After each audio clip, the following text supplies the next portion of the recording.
All Imperium KvK. Last time we watched such a KvK from a distance. This time around we are going to be part of it. Now that sounds exciting.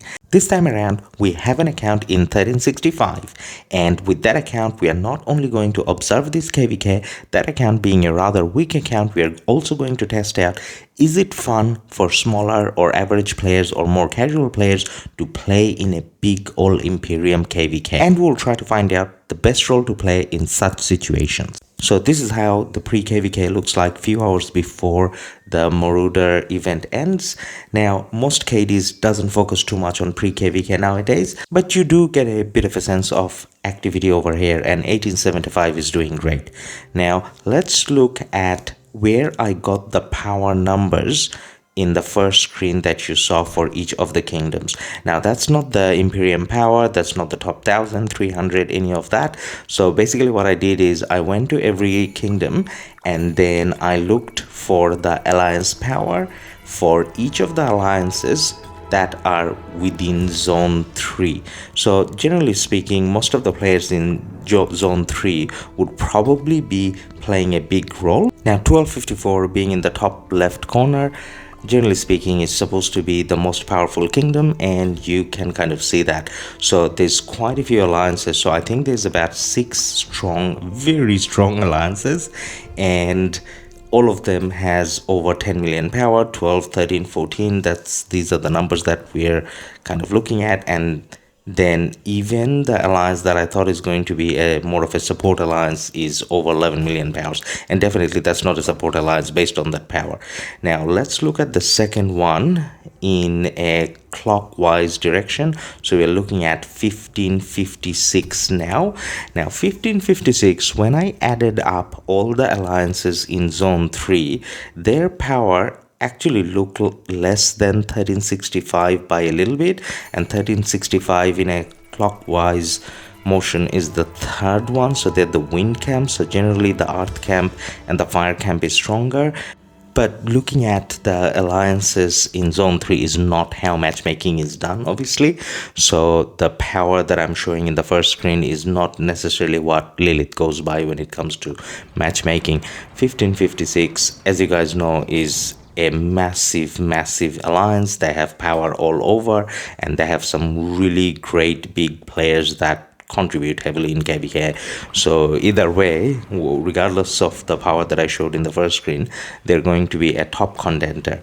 Now, not only this is a All Imperium KvK, this is a free for all Imperium KvK as well. So out of the 4 teams, no one is allied with anyone, and everyone's pretty much fighting for anyone.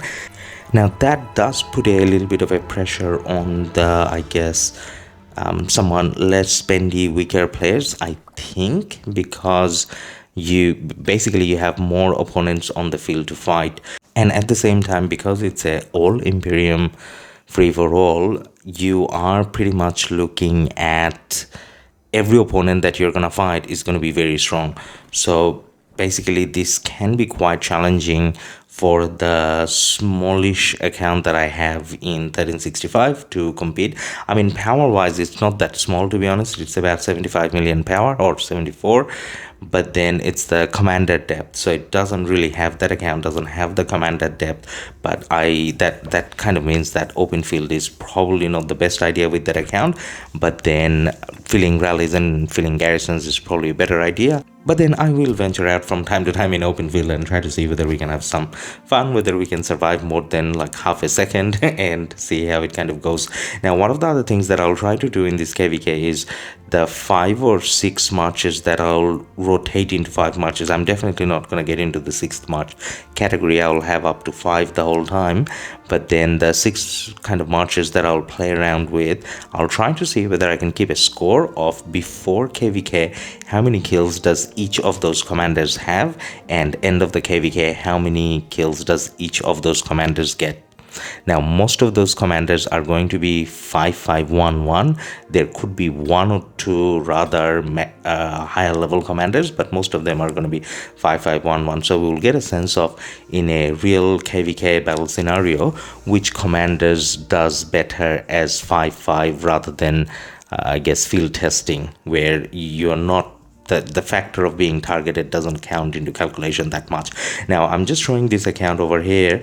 This account I played for 1 KvK. Actually, I think I played 2 KvKs properly with this, KvK 1 and 2. So this was a restart project at some stage, and then it kind of became a farm, and I kind of didn't play much with it.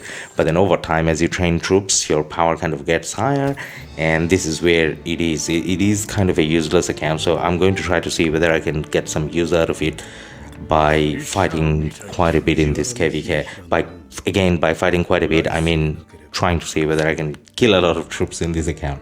Now I'm just taking you through the commanders that I have. As I was saying, this is not an account where a lot of money has been spent. I did max Mina within the first week or two, I think, but that's where I left it. After that, I actually didn't spend anything in this account, so it just stayed there, and over time you get the gold heads, and then I think I maxed Zenobia and YSS, and then I have Mina and YSG maxed, and rest of the commanders are pretty much at 5511.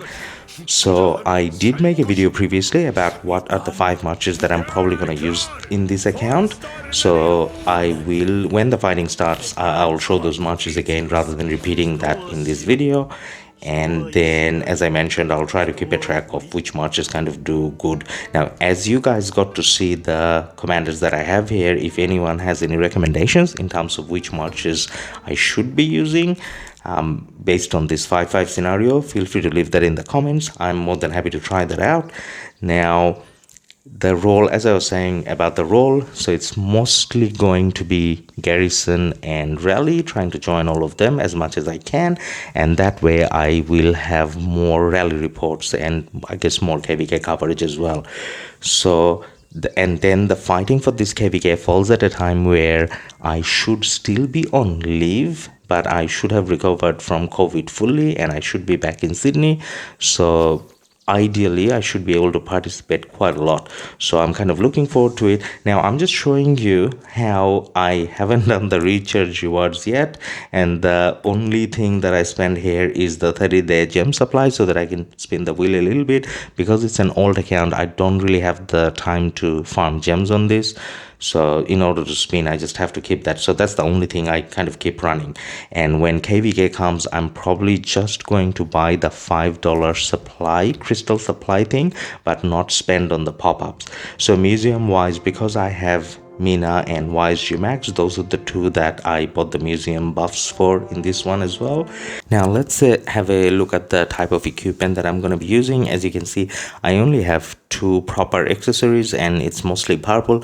In some cases I'm actually still using blue, I think, and there could be 1 or 2 greens there as well, probably not greens, but anyways, all I'm trying to show here is this is a very average account that any casual player can achieve. And what we are trying to see is, I'm not taking a 30 million kill challenge on this because I know that I can't. I'm more focusing on whether, as a player playing with this account in a big Imperium KvK, whether I'm actually going to have fun or not. So having fun is the key factor here. So I hope you guys follow the rest of the journey, and bye for now.